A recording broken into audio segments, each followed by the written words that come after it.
오늘 이 시간 우리가 함께 나눌 하나님의 말씀은 사사기 11장 29절부터 40절까지 말씀이 되겠습니다. 본문 말씀이 좀 길기 때문에 29절부터 31절까지 말씀만 우리가 받들어 봉독을 하겠습니다. 사사기 11장 29절에서 31절의 말씀을 읽겠습니다. 그때 주의 영께서 입다에게 임하셨으므로 입다가 길르앗과 므낫세를 지나고 길르앗의 미스바를 지나서 길르앗의 미스바에서부터 암몬 자손에게로 가며 입다가 주께 서원하여 이르되 주께서 암몬 자손을 틀림없이 내 손에 넘겨주시면 내가 암몬 자손에게서 떠나 평안히 돌아올 때에 무엇이든 내 집 문에서 나와 나를 맞이하는 것은 확실히 주의 것이 되리니 내가 그것을 번제 헌물로 드리겠나이다 하니라. 아멘. 말씀을 위해서 함께 기도하겠습니다.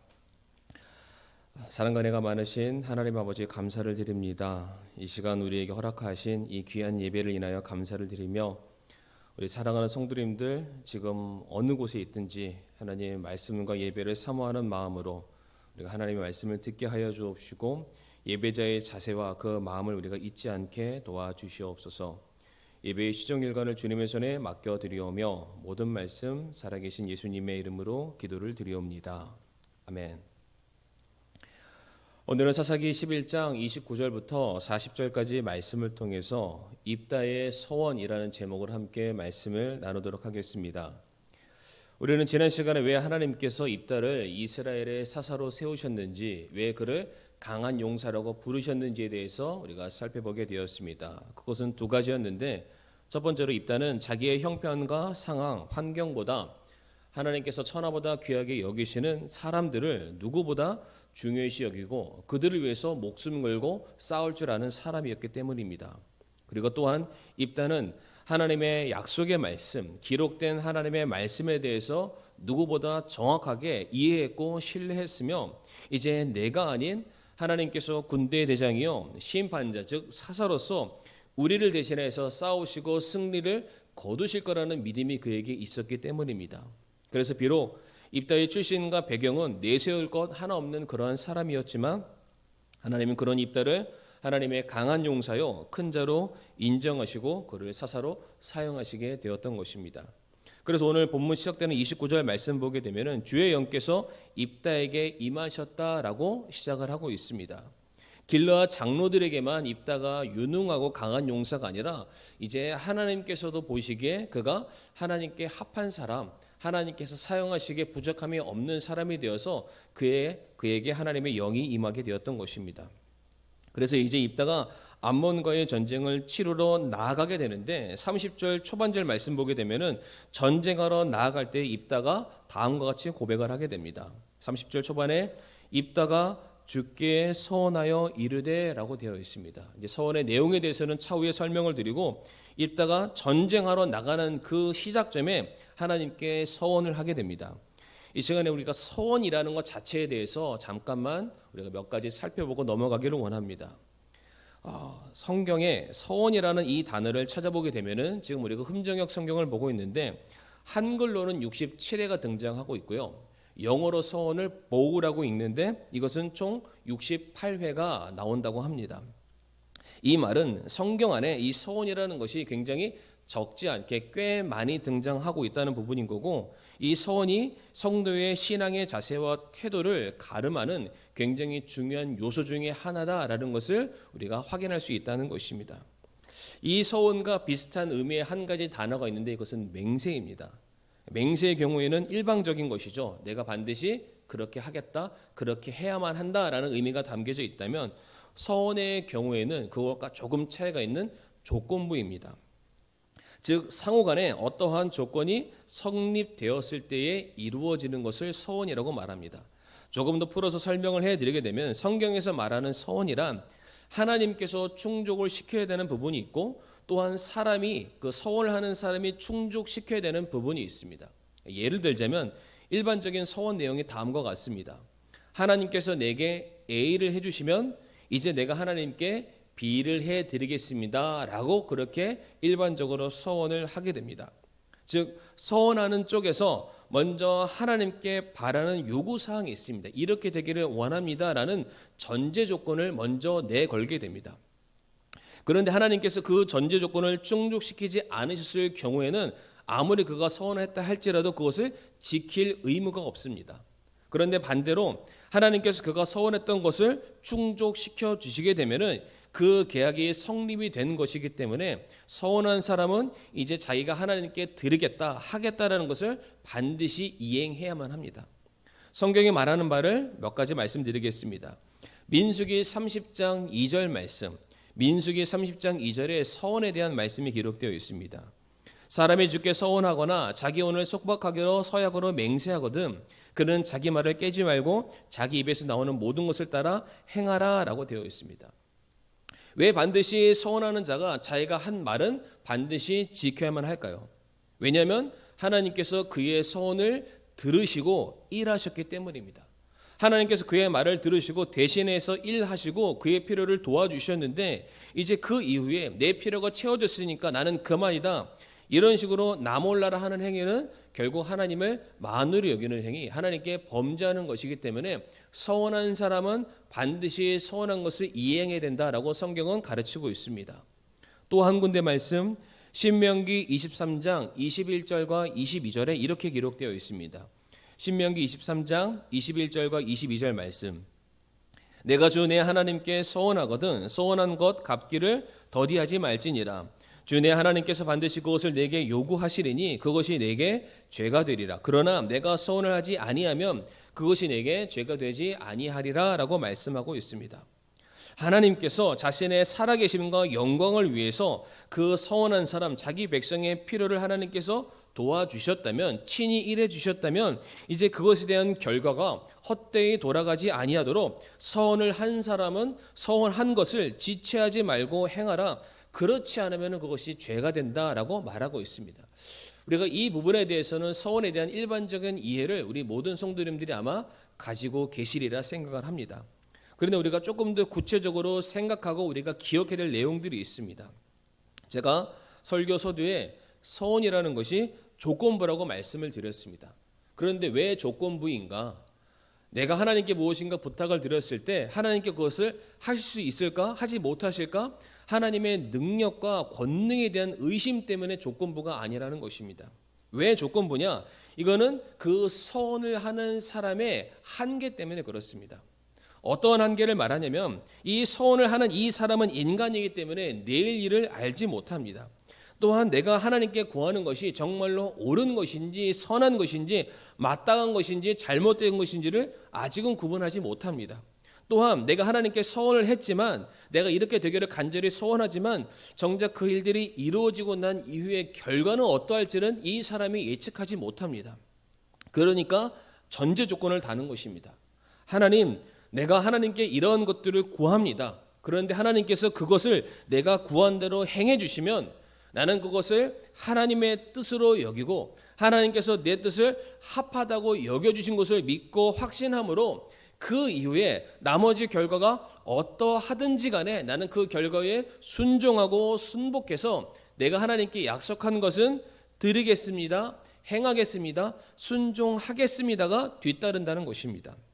우리 성도님들이 이 부분에 대해서 정확하게 이해를 해 주시기를 제가 부탁을 드립니다. 그러하기에 서원을 하는 사람은 반드시 두 가지를 마음속에 기억하고 있어야 됩니다.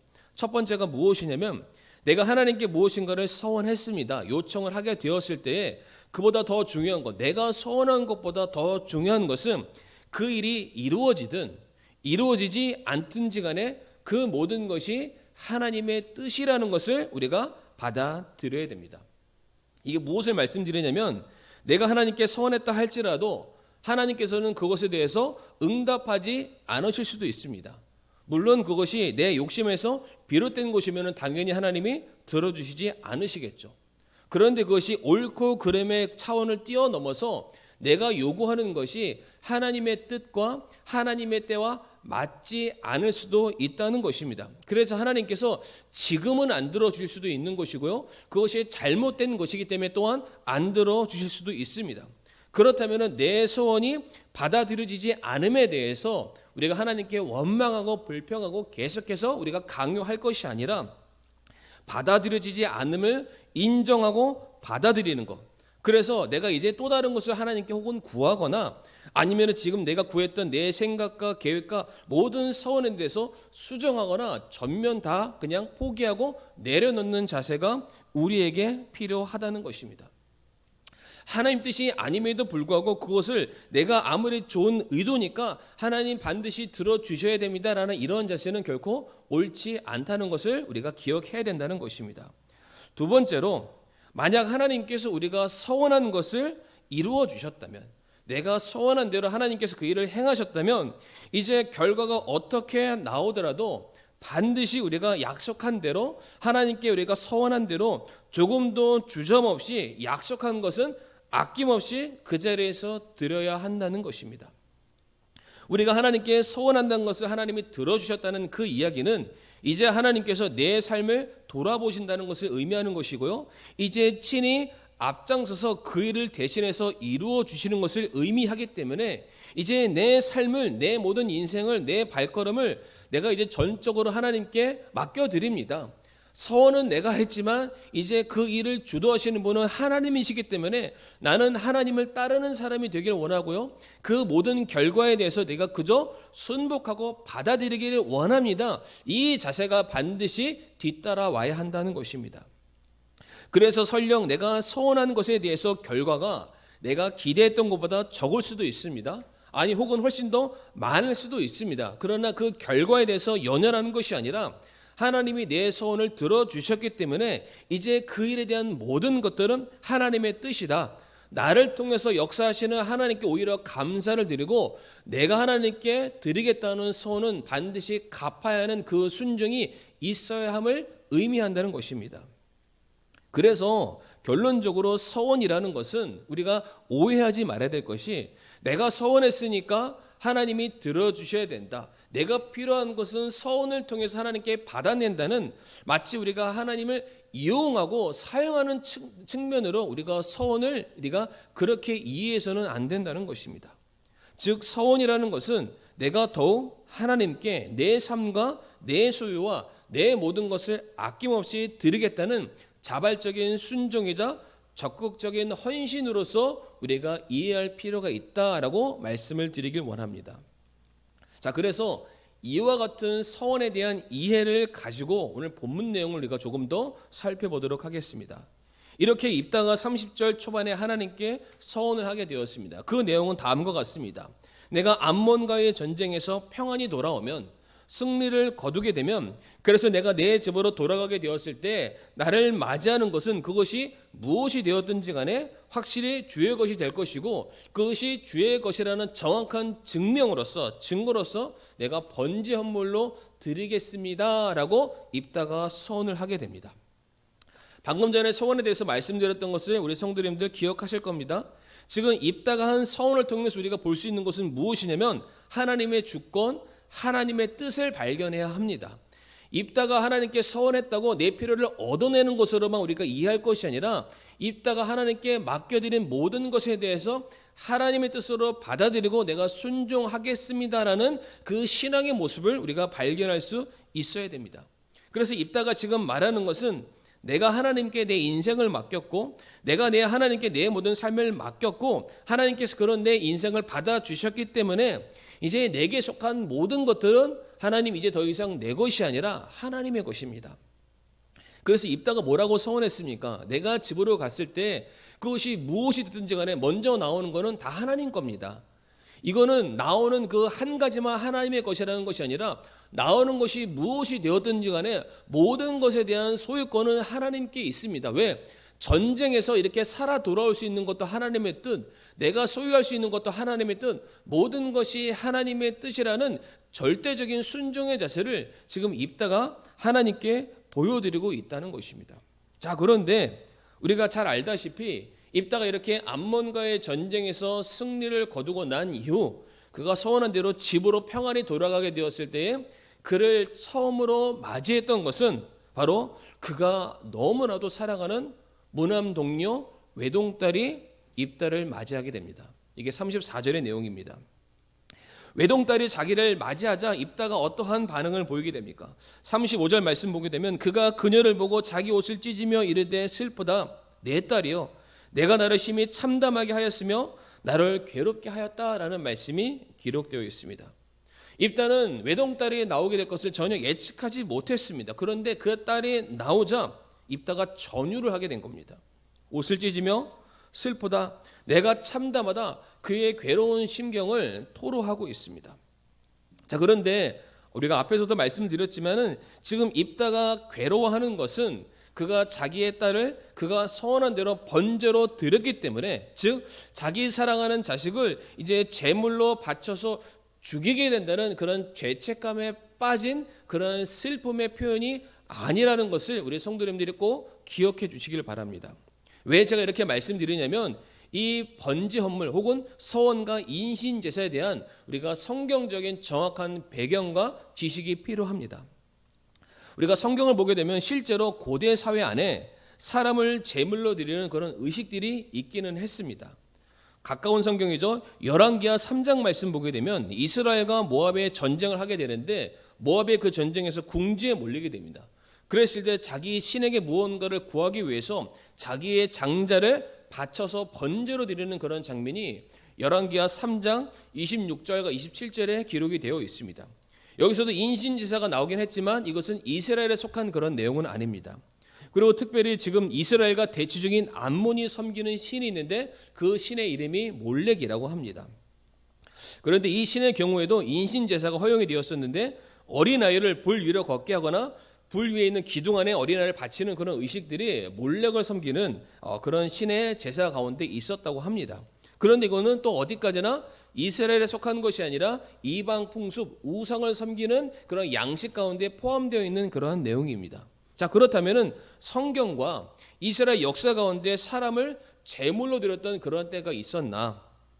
물론 우리가 딱 이렇게 하면 머릿속에 생각나는 것이 아브라함이 그의 아들 이삭을 바치는 그런 장면을 우리가 생각하기 마련입니다. 그러나 우리가 잘 알다시피 결론적으로 하나님께서 아브라함의 믿음을 확인하기 위해서 그의 아들을 바치라고 말씀하셨던 것이고, 실제 이삭이 바쳐지기 전에 하나님께서 말씀하셔서 이미 그를 위한 제물이 예비되어 있음을 그들에게 보여주시게 됩니다. 원론적으로 하나님께서는 사람을 제물로 받지 않으신다는 것입니다. 이것은 성경이 우리에게 밝히 가르치고 있는 바이기도 합니다. 우리가 다 같이 레위기서 27장 말씀 한번 보도록 하겠습니다. 레위기 27장 말씀, 우리 성도님들 긴 말씀이 되기 때문에 말씀을 좀 펴서 눈으로 확인해 주시길 바랍니다. 성경을 보게 되면 하나님께서 모든 소유의 처음 것은 하나님의 것이라고 말씀하십니다. 그래서 그 모든 처음 된 것은 하나님께 드려야만 합니다. 그래서 짐승이 됐을 경우에는 첫 번째 난 새끼들을 하나님께 반드시 바쳐야만 합니다.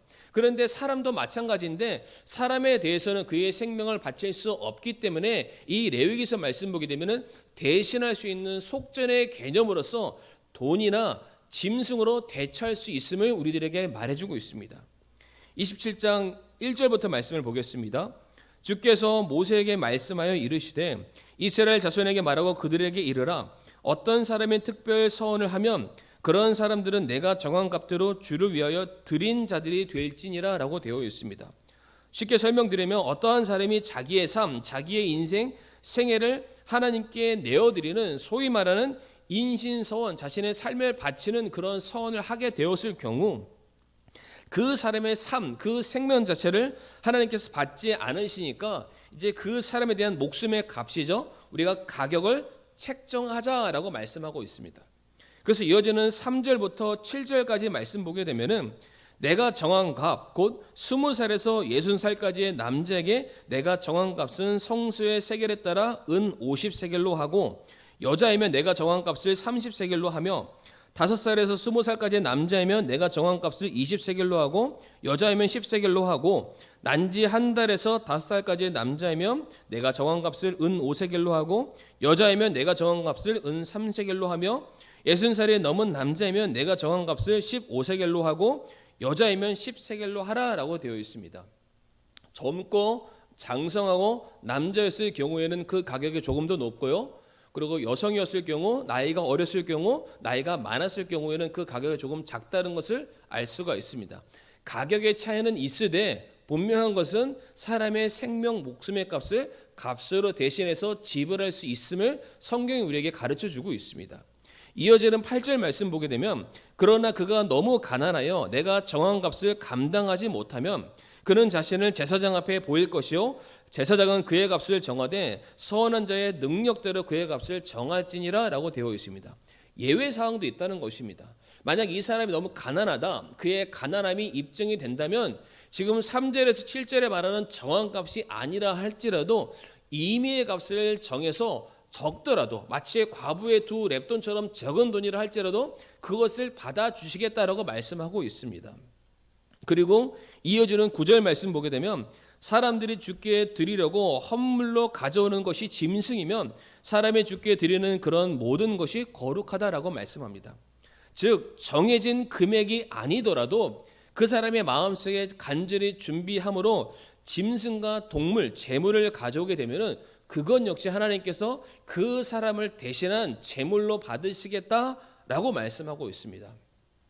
그러니까 우리가 레위기 27장 말씀을 통해서 알 수 있는 것은 설령 사람이 자기의 생애를 하나님께 드린다라고 소원했을지라도 하나님은 그 사람 자체가 아니라 그 사람을 대신해서 재물, 돈이나 짐승으로 충분히 대처할 수 있다. 아니 그렇게 해야 한다라고 말씀을 하셨다는 겁니다. 우리가 또 한 군데 말씀을 살펴볼 텐데 레위기 20장 1절부터 5절까지 말씀입니다. 다 같이 레위기 20장 1절부터 5절까지 말씀을 한번 펴주시길 바랍니다. 이 말씀 보게 되면 하나님께서 인신 제사에 대해서 얼마만큼 하나님께서 가증하게 여기시는지에 대해서 기록이 되어 있습니다. 1절 말씀에 주께서 모세에게 말씀하여 이르시되 너는 또 이스라엘 자손에게 말하라. 이스라엘 자손에게 속한 자든지 이스라엘 안에 머무는 타국인에 속한 자든지 자기 씨 중에서 하나라도 몰렉에게 주거든 반드시 그를 죽이되 그 땅의 백성이 그를 돌로 칠 것이요 라고 되어 있습니다. 여기 2절 중반에 나와 있는 자기 씨란 자녀, 자식을 의미합니다. 이 자녀들 중에 하나라도 몰렉에게 바치는 자는 죽임으로 그들을 다스리라 라고 말씀하고 있습니다. 돌로 쳐 죽이라는 것이죠. 이어지는 3절 말씀 보게 되면 나도 그 사람을 향해 내 얼굴을 고정하고 그를 그의 백성 가운데 끊으리니 이는 그가 자기 시 중에서 몰렉에게 주어 내 성소를 더럽히고 내 거룩한 이름을 욕되게 하였기 때문이니라 라고 되어 있습니다. 성도님들, 하나님께서 그 사람에게 얼굴을 고정한다는 것은 심판을 얘기합니다. 모세도 하나님께서 직접 대면하지 못하고 하나님의 그 등을 봤다라고 되어 있는데 그가 죽을까 하노라라고 되어 있는 것처럼 하나님께서 어떤 사람의 자기 얼굴을 고정한다는 것은 여기서는 심판을 의미하는 것인데 내가 이 사람을 반드시 죽임으로 다스리겠다. 왜? 그렇게 하는 행위가 하나님 이름을 욕되게 하고 하나님의 영광을 더럽혔기 때문입니다. 왜 그렇습니까? 성경 말씀 보게 되면 사람은 하나님의 형상대로 지음을 받은 존귀한 존재들이고 또한 이스라엘 백성들은 하나님께서 나의 거룩한 백성이라고 칭한 그런 존재들입니다. 그런데 어떻게 그들을 내가 제물로 받을 수 있으리요? 그럴 수 없다. 그렇게 행하는 자들이 있다면 그들의 생명을 끊어서라도 너희 가운데서 제거하라라고 말씀하고 있습니다. 그래서 이어지는 4절과 5절도 하나님께서 그런 사람들을 싫어하신다. 내가 가증 여긴다. 죽여라 라고 말씀하고 있는 것입니다. 그러니까 우리가 이런 말씀들을 통해서 우리가 알 수 있는 것이 무엇입니까? 이스라엘 가운데 그동안 온갖 우상 숭배들은 있었습니다. 하나님께서도 그런 것들도 가증히 여기시면 특별히 그 우상 숭배 가운데 사람을 바치는 생명을 바치는 그 제사에 대해서는 하나님께서 더더욱더 싫어하시는 것이다 라는 것을 알 수가 있습니다. 그러니까 레위기 27장과 20장의 말씀을 통해서 우리가 알 수 있는 것은 하나님께서는 사람을 바치는 것에 대해서는 돈으로 혹은 짐승으로 대처하셨고 실제 사람이 바쳐지는 것에 대해서는 하나님께서 철저하게 금하셨다. 우리가 이와 같은 이해를 가지고 오늘 본문을 또한 이해를 보고 살펴봐야 한다는 것입니다.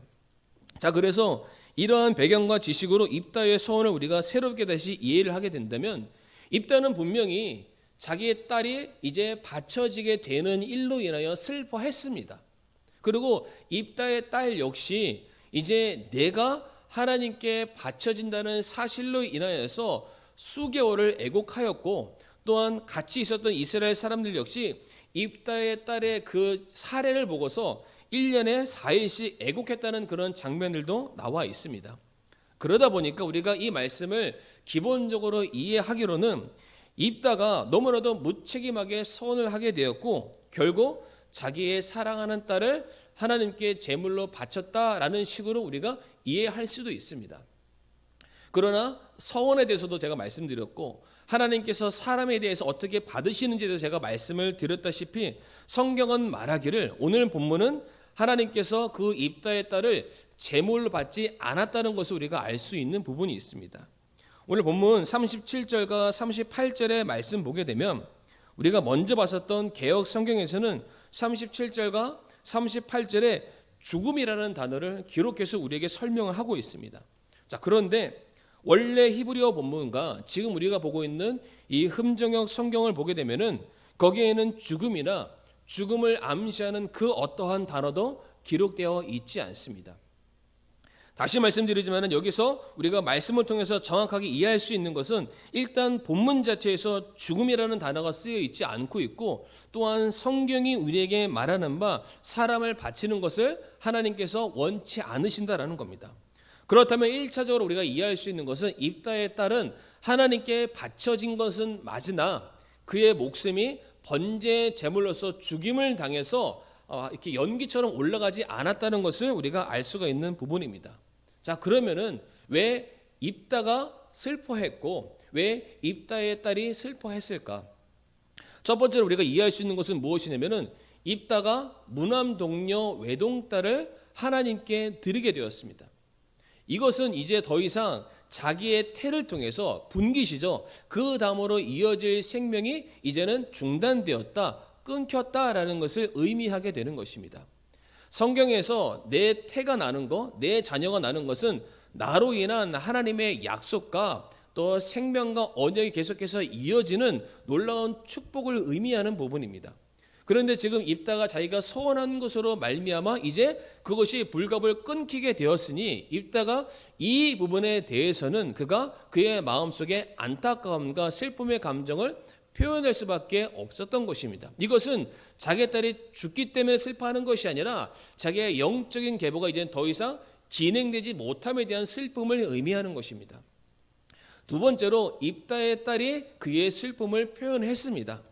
그런데 성도님들 우리가 이것을 성경적으로 이해될 필요가 있는데 무엇이냐면 이제 입다의 딸은 죽음으로써 하나님께 바쳐지는 것이 아니라 이제 그의 전 삶이 성막 안에서 성소 안에서 하나님을 섬기고 제사 드리는 그런 일들을 위해서 마치 레위 지파의 사람들처럼 자신의 삶을 온전히 거기서 드리는 것으로서 그의 인생이 마감을 하게 됩니다. 즉 처녀로서 더 이상 결혼하지 못하고 가정을 꾸리지 못하는 그런 삶을 살게 된 것입니다. 그런데 성경 말씀 보게 되면 하나님께서 남자에게 허락하신 축복이 있고 또한 여자에게 허락하신 축복이 있습니다. 특별히 이따의 딸에 대해서 여자에 대한 축복을 성경적인 차원으로 말씀을 드리게 되면 하나님께서는 여성에게 사랑하는 한 남편의 아내가 되어서 그에게 사랑받는 존재가 되라고 말씀을 하셨고요. 또한 그 여인을 통해서 이제 생육하고 번성하여 충만케 되는 그런 축복을 허락을 해 주시게 되었습니다. 그래서 성경 도처에 수많은 여인들이 자기가 잉태하지 못함에 대해서 하나님께 간절히 눈물로써 호소하는 그런 장면들이 있습니다. 그런데 입다의 딸의 경우에는 자기가 원튼 원치 않든 이제 더 이상 결혼을 하지 못하게 되었으니까 남편의 사랑을 받지 못하는 그런 기회가 끊기게 되었고 또한 자기가 이제 잉태해서 자녀를 낳게 되는 그러한 축복을 그가 누리지 못하게 됨으로 인한 슬픔을 말해주고 있는 것입니다. 죽음에 대한 슬픔이 아니라는 것입니다. 자, 그렇다면 우리가 이 말씀을 통해서 정말로 정확하게 주목해야 될 두 구절이 있습니다.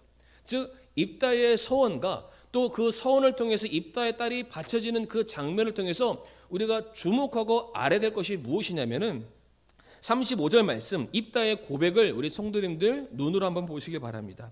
입다가 뭐라고 고백하냐면 내가 주를 향해 입을 열었으니 능히 돌이키지 못하리로다 라고 말하고 있습니다.